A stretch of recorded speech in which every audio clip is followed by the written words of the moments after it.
Subscribe now and press the bell icon. Never miss an update.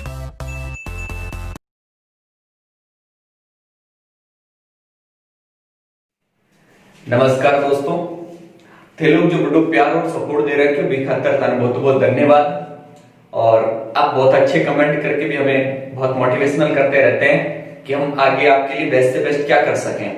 तो आपका एक बहुत ज्यादातर कमेंट आता है कि सर राजस्थान को इतिहास बाद में क्लास संस्कृति भी पढ़ा चुके, तो क्लास संस्कृति भी पढ़ाई जाएगी आपको।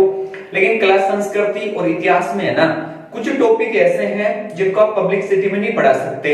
जैसे आप ऐसा मत सोचना गुरुजी क्यों नहीं पढ़ा सकते, क्योंकि उनपे कई बार क्लासों में तो अपन उसको कैसे भी मेंटेन कर लेते हैं, फिर भी कुछ ऐसे किसी के मुंह से निकल जाए, किसी को धार्मिक ठेस पहुंच जाए, तो कुछ टॉपिक है उनको छोड़कर क्लास संस्कृति भी आपको कंप्लीट करवाई जाएगी। अपन राजस्थान का इतिहास पढ़ रहे थे और राजस्थान के इतिहास में एक बहुत गजब टॉपिक है जिसे बोलते हैं राजस्थान में चौहान वंश। गुरुजी चौहान वंश अपने आप में एक अलग टॉपिक है और चौहान वंश से अलग एक टॉपिक है राजपूतों की उत्पत्ति। तो मैं खान बोलूं चौहान वंश, तो चौहान तो एक वंश है, राजपूतों में ही था। जैसे मैं बात करूं कछवा वंश, कछवा वंश की अपन ने उत्पत्ति पढ़ी। उसके बाद मैं बात करूं कि अपन जैसे मेवाड़ पढ़ेंगे तो गोहिल वंश की उत्पत्ति पढ़ेंगे, राठौड़ों की उत्पत्ति पढ़ेंगे, और सब में से ऊपर एक टॉपिक था जिसे बोलते हैं राजपूतों की उत्पत्ति, वो भी अभी पढ़ लेंगे। तो देखो चौहान वंश, चौहान वंश क्या है, राजपूतों के 36 राजवंश हुए। राजपूतों के 36 राजवंश थे ना, उनमें सब में चौहान वंश भी एक महत्वपूर्ण वंश था। 36 राजवंशों में चौहान वंश भी एक महत्वपूर्ण राजवंश था। इस चौहान वंश की अलग अलग हुआ करती थी शाखा। इनसे गजब क्वेश्चन बनते हैं कि चौहानों की अलग अलग क्या हुआ करती थी शाखा। जैसे मैं बात करूं कि इनकी एक शाखा थी जिसे बोलते हैं हाडा शाखा। इन्हीं की एक शाखा थी जिनको बोलते हैं सोनगरा शाखा। इसी की एक शाखा थी जिसे बोलते हैं, कभी नाम सुना हो तो, निर्वाण। इन्हीं की एक शाखा हाडा, सोनगरा, इन्हीं की थी निर्वाण। और निर्वाण के बाद इन्हीं की एक शाखा थी जिसे बोलते हैं हाडा, सोनगरा और निर्वाण।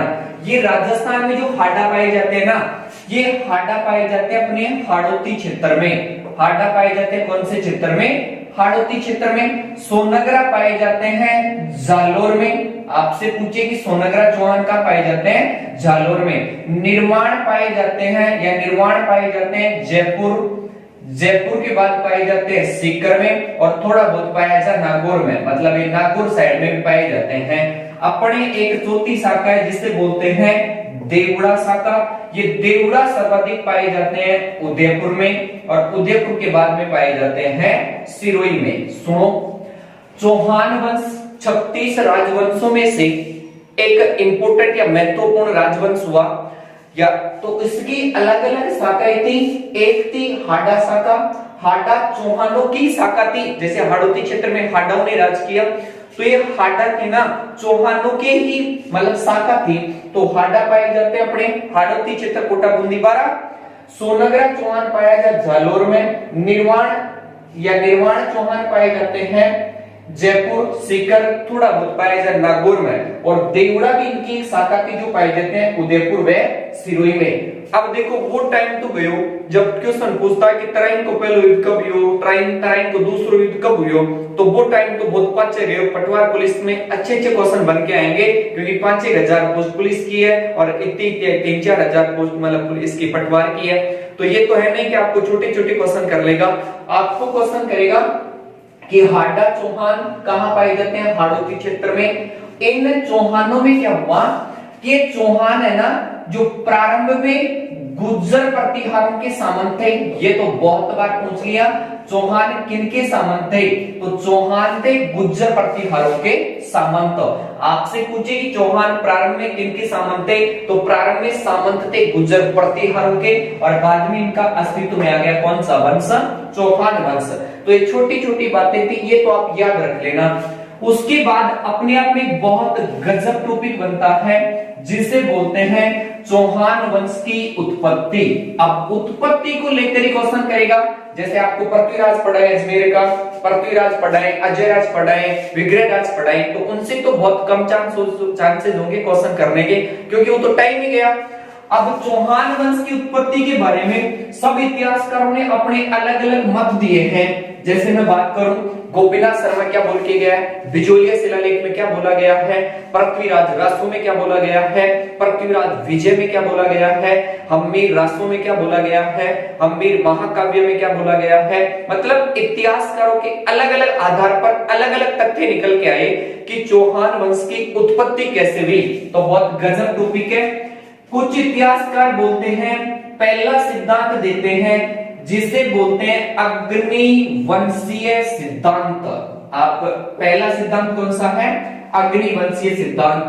दूसरा सिद्धांत जो मिलता है वो मिलता है सूर्यवंशी, बहुत इतिहासकार इनको सूर्यवंशी बोलते हैं। इसके बाद जो तीसरा सिद्धांत मिलता है वो मिलता है चंद्रवंशी।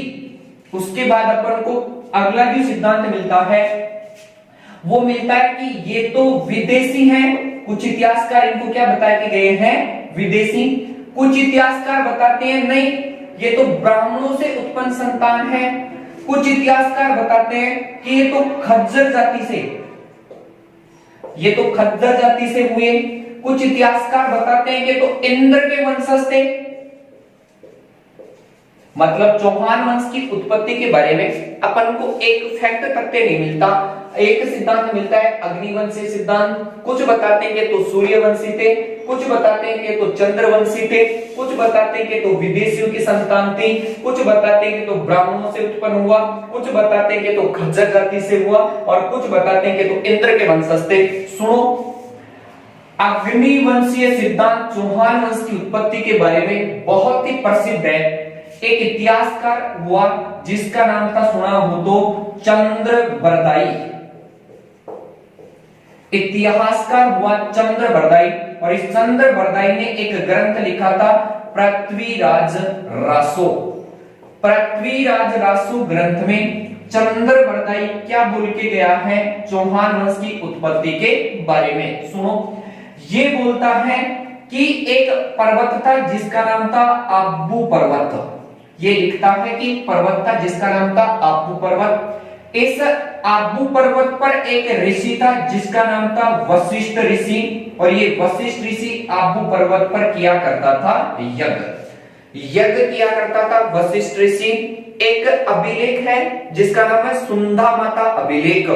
सुंदा माता अभिलेख में तो है ना डायरेक्टली लिखा गया है कि वशिष्ठ की संतान ही थे चौहान। आपको इतना तो डिटेल नहीं याद रखना है, बड़े लेवल पे याद रखना है कि सुंदा माता अभिलेख के अनुसार चौहानों की उत्पत्ति कैसे मानी गई है। तो उसमें तो डायरेक्ट लिखा गया है कि वशिष्ठ की संतान ही थे चौहान। तो आगे देखो, चंद्रबरदाई पृथ्वीराज रासो ग्रंथ में चौहानों की उत्पत्ति के बारे में क्या लिखता है कि आबू पर्वत था, उस पर एक ऋषि था जिसका नाम था वशिष्ठ ऋषि, और वो वशिष्ठ ऋषि क्या किया करता, यज्ञ करता। यज्ञ में आते राक्षस, और यज्ञ को राक्षस भंग कर देते, और भंग करने के पश्चात इसी वशिष्ठ ऋषि ने 3 जातियां तैयार की। पहला किया प्रतिहार, दूसरा किया इसने परमार, तीसरा किया इसने चालुक्य, और 3 जातियां से नहीं माना तो इसने एक चौथा योद्धा तैयार किया जिसका नाम था चौहान। चौहानों का क्रम हो चुका है प्रतिहार, परमार, चालुक्य, चौहान। एक दो बार याद करोगे हो जाएगा, प्रतिहार, परमार, चालुक्य, चौहान। दोबारा देखो, अग्निवंशीय सिद्धांत चंद्रबरदाई के द्वारा पृथ्वीराज रासो ग्रंथ में दिया गया कि आबू पर्वत पर वशिष्ठ ऋषि यज्ञ किया करता था। यज्ञ को राक्षस आते। गुरुजी राक्षस क्या होते हैं? तो राक्षस अपने आप में कोई अलग जाति नहीं होती, जैसे अपने भी राक्षस पाए जाते हैं। वो देखो कैसे, जैसे कोई मांस मदिरा खाता है तो मांस मदिरा खाना आदमी का काम थोड़ी है, वो तो राक्षसों के काम है। तो अपन में भी राक्षस पाए जाते हैं, कोई जाति नहीं पाई जाती। जैसे कई बार क्या होता है कि अपने में से ही राक्षस निकल के आ जाते हैं। जैसे कोई शुभ काम हो और शुभ काम में कोई टांग अड़ाई, वो राक्षस ही है। जैसे शादी होती है तो उसमें चाचा टांग अड़ा देता है कि मन तो गाड़ी में आगे को बैठा हो, तो वो राक्षस बराबर ये शुभ काम है तो आगे बैठने खातर तो ये करेंगे, पाछे बैठ जा। तो अपने में भी राक्षस ही होते हैं। तो राक्षस आते और उस यज्ञ को भंग कर देते। इसने पहले 3 जातियां तैयार की, प्रतिहार, परमार, चालुक्य। इन तीनों से चौहान नहीं माने तो इसने एक सशस्त्र योद्धा तैयार किया जिसका नाम था चौहान। और आगे जाकर इस चौहानों ने राक्षसों का संहार किया और संहार के बाद इसकी जो संतान पैदा हुई वही क्या कहलाया, चौहान वंश। कई जगह ये भी मिलता है कि इन चौहानों का कोई मूल पुरुष है ना, वो चहमान हुआ होगा, इसीलिए क्या कहलाए, चौहान। तो याद रख लेना, अग्निवंशीय सिद्धांत में तो दिया गया प्रतिहार, परमार, चालुक्य और चौहान। अब सुनो, आज की साइड से बात में कोई मानना है गुरु के अग्नि उठा पर पैदा हो सकेंगे, अग्नि योद्धा भी पैदा हुई हो। तो एक का पक्ष में 2 इतिहासकार आया, एक को नाम है सूर्यमल मिश्रण। आपसे पूछे, एक तो आया सूर्यमल मिश्रण, एक आया मोहनोत नैणसी। ये दोनों चंद्रवरदाई के पक्ष में आए, मोहनोत नैणसी व सूर्यमल मिश्रण। और इन दोनों ने क्या कहा कि चौहान वंश की उत्पत्ति के बारे में है ना, चंद्रवरदाई जो बात लिखी गया है वो सही है। गुरुजी इन दोनों ने पक्ष में आए, या ये दोनों पक्ष में आके ये बात क्यों बोल के गए, तो सूर्यमल मिश्रण था ना, ये भी चौहानों के दरबार में था। और चौहानों की कौन सी शाखा के, हाडा चौहानों की, मतलब चौहानों की शाखा थी हाडा, और हाडाओं ने राज किया कहां, हाड़ौती में। तो ये बूंदी के शासक राम सिंह के दरबार में रहा करता था, और दरबार में रहते इसने कहा कि चंद्रवरदाई जो बात बोल के गया है वो सही बात है। मोहनोत नैणसी वैसे राठौड़ों के दरबार में था, लेकिन इसने भी चौहान वंश की उत्पत्ति के बारे में बोल के गया है कि ये अग्निकुंदे वंशीय या अग्निवंशीय सिद्धांत जो है ये सही है। अब देखो, ये बात लिखी गई है पृथ्वीराज रासो में, इसी बात का पक्ष करता है सूर्यमल मिश्रण और मोहनोत नैणसी।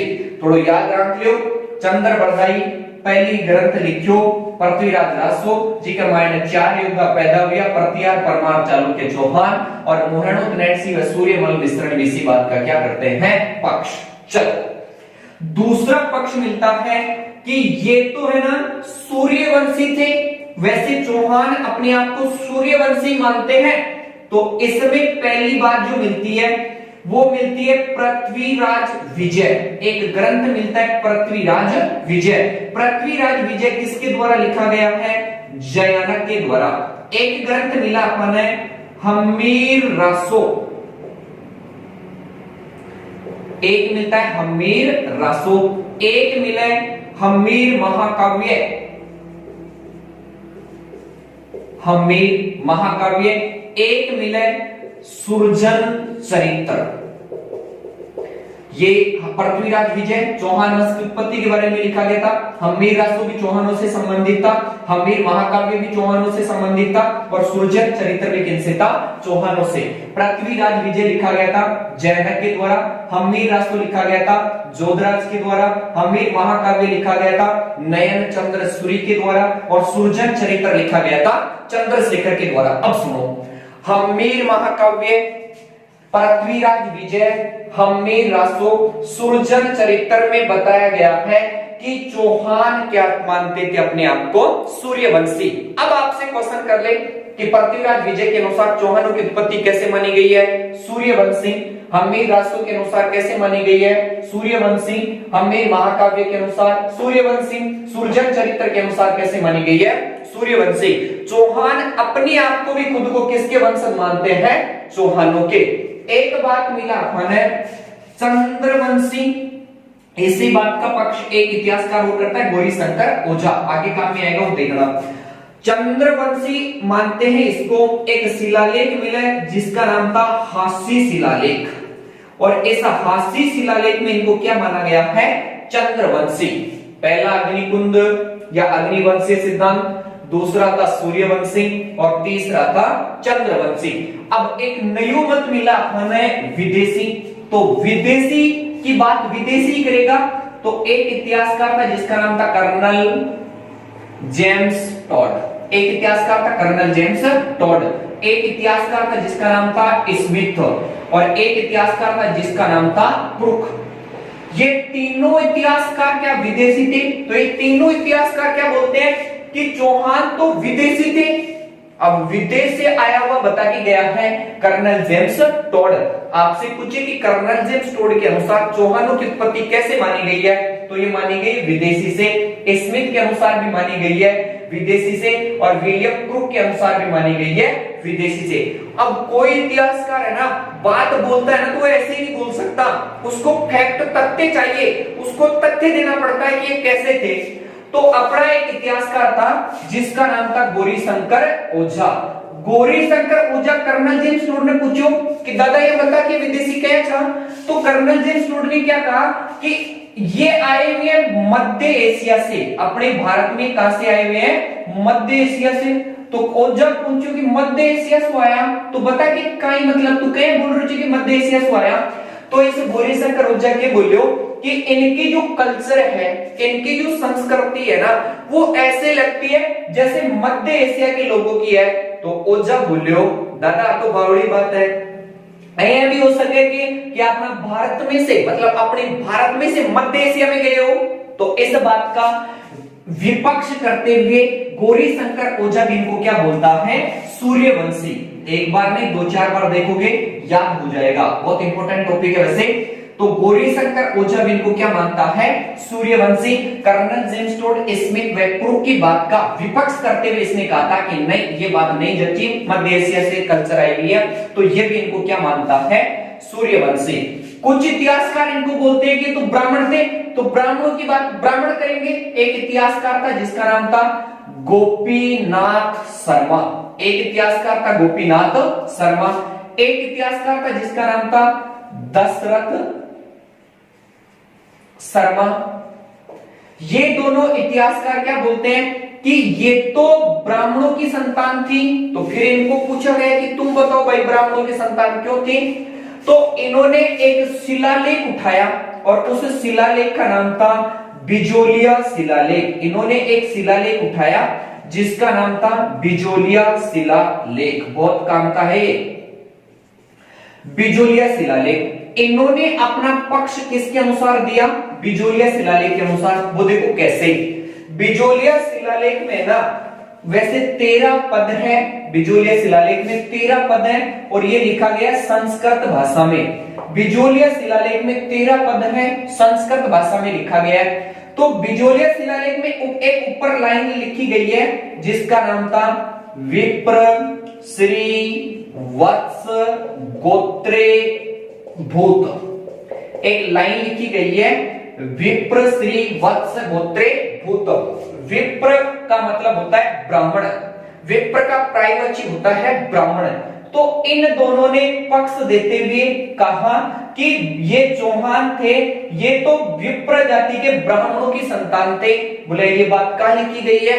तो ये लिखी गई है कौन से शिलालेख में? बिजोलिया शिलालेख में। तो आपसे क्वेश्चन करे, गोपीनाथ शर्मा के अनुसार चौहानों की उत्पत्ति किनसे मानी गई है? ब्राह्मणों से। दशरथ शर्मा के अनुसार किनसे मानी गई है? ब्राह्मणों से। बिजोलिया शिलालेख के अनुसार किनसे मानी गई है? ब्राह्मणों से। बिजोलिया शिलालेख में 13 पद लिखे गए हैं, संस्कृत भाषा में लिखा गया शिलालेख है। अब इसमें शब्द लाइन जो लिखी गई है वो लिखी गई है विप्र श्री वत्स गोत्रे भूत। विप्र जाति के ब्राह्मणों से चौहानों की क्या बताई गई है? उत्पत्ति। अब सुनो, आपसे बहुत बार क्वेश्चन करता है कि बिजोलिया कहां पड़ता है? तो बिजोलिया पड़ता है भीलवाड़ा में। बिजोलिया भीलवाड़ा में पड़ता है। भीलवाड़ा आता था कौन सी रियासत के अधीन? मेवाड़ रियासत के। तो कई बार अपन को ऐसा पूछ लेता है कि मेवाड़ रियासत के अधीन आता था बिजोलिया, तो ये मेवाड़ के इतिहास से संबंधित होगा बिजोलिया शिलालेख ना। बिजोलिया शिलालेख का जो संबंध है ना वो कौन से वंश से है? चौहान वंश से। या बिजोलिया शिलालेख में अपन को जानकारी मिलती है ना वो कौन से वंश की मिलती है? चौहान वंश की। तो आपसे पूछे कि बिजोलिया शिलालेख के अनुसार चौहानों की उत्पत्ति कैसे बताई गई है? तो बिजोलिया शिलालेख के अनुसार बताई गई है किनसे? ब्राह्मणों से। एक बार दोबारा रिपीट कर देता हूं, बहुत इंपॉर्टेंट टॉपिक है, आने वाली एग्जामों के लिए एक बार नहीं 2-4 बार देखोगे तब याद होगा। पहला सिद्धांत मिला अग्निवंशीय सिद्धांत। चंद्रबरदाई के अनुसार पृथ्वीराज रासो के अनुसार, सूर्यमल मिश्रण के अनुसार और मोहेनोत नैन्सी के अनुसार, अग्निवंशीय सिद्धांत के अनुसार बताया गया है। सूर्यवंशी, गौरीशंकर ओझा, पृथ्वीराज विजय, हम्मीर रासो, हम्मीर महाकाव्य, सुरजन चरित्र के अनुसार इन्हें क्या बताया गया है? सूर्यवंशी। चंद्रवंशी, हासी शिलालेख के अनुसार इनको क्या बताया गया है? Suryavanshi.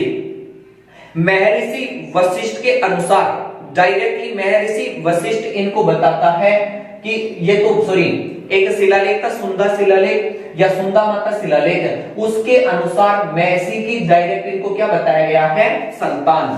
Colonel James Tod, Smith Crooke के अनुसार इनको क्या बताया गया है? विदेशी। गोपीनाथ शर्मा, दशरथ शर्मा व बिजोलिया शिलालेख के अनुसार इनकी उत्पत्ति किनसे बताई गई है? ब्राह्मणों से। बिजोलिया शिलालेख कौन से वंश से संबंधित है? चौहान वंश से। कितने पद है? 13। कौन सी भाषा में लिखा गया है? संस्कृत भाषा में। लाइन लिखी गई है, विप्र श्री वंश गोत्रे भूत। विप्र का पर्यायवाची क्या होता है? ब्राह्मण। अब कई इनको मानते हैं, चौहानों को, इंद्र के वंशज, इनको इंद्र के वंशज भी मानते हैं। तो इंद्र का वंशज इनको माना गया है। एक रायपाल शिलालेख में इनको इंद्र के वंशज भी बताया गया है। कई इतिहासकार इनको मानते हैं खज्जर जाति के वंशज, ये विदेशी जाति थी। तो अपना एक इतिहासकार है जिसका नाम था भंडारकर, मतलब भंडारकर इतिहासकार के अनुसार इनको क्या माना गया है? खज्जर जाति के वंशज। सुनो, पहला सिद्धांत मिला अग्निवंशीय, सूर्यवंशी, चंद्रवंशी, विदेशी, ब्राह्मण। ब्राह्मण के बाद में मिला इंद्र के वंशज और उसके बाद में मिला खज्जर जाति के वंशज। क्वेश्चन कैसे भी पूछे, लेकिन राजस्थान के अंदर एक वंश हुआ जिसे बोलते हैं चौहान वंश। और नेक्स्ट क्लास में अपन चौहान वंश के बारे में बहुत डिटेल से पढ़ेंगे। तो वीडियो को एक दो बार देखना, याद हो जाएगा, बहुत डीपली टॉपिक था। वैसे यहाँ से इतने बेस्टली क्वेश्चन नहीं पूछे जाते, फिर भी मैंने करवा दिया। धन्यवाद दोस्तों। Subscribe now. Press the bell icon. Never miss an update.